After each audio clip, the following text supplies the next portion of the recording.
4 members of the Proud Boys have been convicted in connection with the January 6th attack on the Capitol. WGN's Jenna Barnes live in the newsroom with more on that. Jenna. Micah and Mike, this trial lasted about 4 months, the jury deliberating more than a week, and they ultimately rejected the defense's argument that there was no conspiracy or plan to attack the Capitol. Today's verdict makes clear that the Justice Department will do everything in its power to defend the American people and American democracy.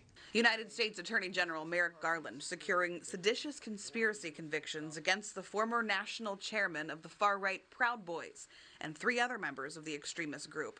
Prosecutors argued they were prepared for all-out war to prevent Joe Biden from becoming president. Seditious conspiracy is the most serious charge in the attack on the Capitol. Conspiring to oppose by force the lawful transfer of presidential power. Former leader Enrique Tarrio wasn't in Washington on January 6, 2021, but prosecutors argued he organized and directed the attack, writing on social media, "Do what must be done."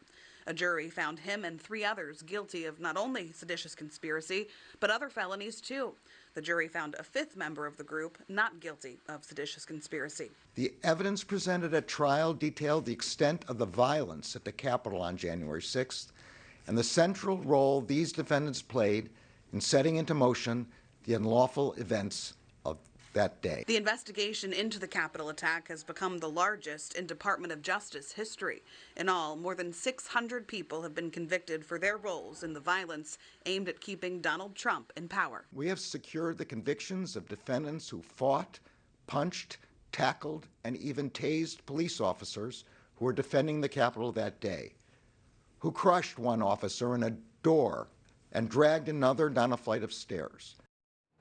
Seditious conspiracy comes with a prison sentence of up to 20 years. These are not the first January 6th defendants to be convicted of that charge. Several members of the Oath Keepers were as well, and they're due to be sentenced later this month. Micah? Thank you, Jenna.